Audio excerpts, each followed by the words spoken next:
अस्सलाम वालेकुम हाज़रीन, मैं हूं आपका होस्ट राना वसीम। आप देख रहे हैं हिस्ट्री ऑफ राजपूत।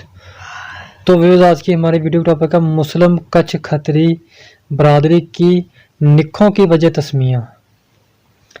केड़ी केली निख, आपको पता चल जाएगा कि निख किसे कहते हैं। इस निख गोत केडी और केरी के माने कील लगाने वाले बढ़ई के होते हैं, लेकिन इस लफ्ज़ केली के तलफ़्फ़ुज़ में रफ्ता रफ्ता और हालात के मुताबिक तब्दीली आती गई और ये लफ्ज़ बिगड़ कर केड़ी हो गया। कुछ लोगों का ये भी कहना है कि लफ्ज़ केटरी अपने आप को छोटा ज़ाहिर करने के लिए है। बाज़ लोगों का ये कहना है कि रियासत कुछ वागड़ में एक गांव है, इसका नाम केटरिया नगर है। यह गांव केटड़ी निख गोत के खत्री भाइयों ने आबाद किया है, लिहाजा इस गांव के नाम से इस निख को मंसूब किया गया। केड़ी निख की बुनियाद महरा है। महरा की जुमला 11 शाखें हैं। इन 11 शाखों में एक केटरी है। इसका सिलसिला कुनवो है। कुनवो की सिलसिला शाखें तकरीबन 4 हैं। आगे बेडा बेदी या बेदी, सिख मज़हब के बानी बाबा गुरु नानक वेदी यानी बेदी खत्री थे। वेदी कश्तरी खत्रियों के आबाओ अजदाद सूरज की पूजा करते थे। इसी वजह से शमसी तसव्वुर किए जाते थे। ये असल में श्री रामचंद्र जी की औलाद में से हैं। श्री रामचंद्र जी के 2 लड़के थे, लू और कोश। इसमें से लू ने लावर शहर आबाद किया था, जो अब लाहौर कहलाता है, और कोश ने कशोर नगर आबाद किया, जो आजकल कसूर के नाम से मशहूर है। और यह सिख मज़हब के बानी बाबा गुरु नानक, जो बहुत सारे लोग मुझ पर एतराज़ करेंगे कि आपने उन्हें खत्रियों में से कह दिया,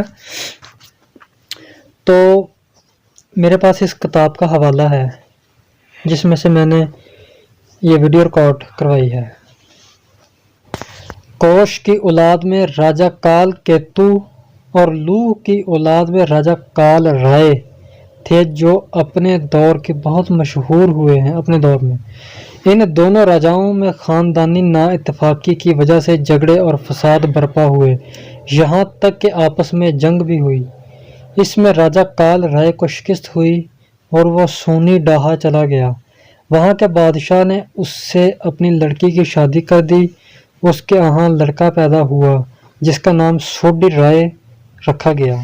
इसकी औलाद में सोडी कश्तरी खत्री सोडा लोग हैं। इन्हीं की औलाद को सोनडिया की हुकूमत मिली। इसने कोश के राजा काल केतु के ख़ानदान से जंग की और अपनी शिकस्त का बदला लिया और दोबारा हुकूमत पर कब्ज़ा कर लिया। कोश ख़ानदान को मुल्क बदर होना पड़ा और वो शी चले गए। वहाँ वेद की तलीम तरबियत हासिल की। चंद साल बाद सोडी राय ने इनको बुलवा कर हुकूमत वापस कर दी। कोश ख़ानदान वालों ने वेद की तालीम हासिल की, इसलिए वेदी खत्री कहलवाए। हिंदी ज़ुबान के असूल के मुताबिक वाव का तलफ़्फ़ुज़ बे में बदल जाता है। इसी वजह से हिंदी में बेदी की निख से पहचाने जाने वाले बे का तलफ़्फ़ुज़ अक्सर बे में बदल जाने की वजह से बेदी लोग बेडिया कहलवाए। कश्ती खत्रियों में कुछ लोगों ने जीन मज़हब इख्तियार किया था। इसका सबूत यह है कि जीनियों में बेडा नाम की निख के लोग अब भी मौजूद हैं। कितने खत्रियों का ख्याल है कि यह तलफ़्फ़ुज़ बेडा इन्हें बेडिया है, बेदा नहीं बेडा है।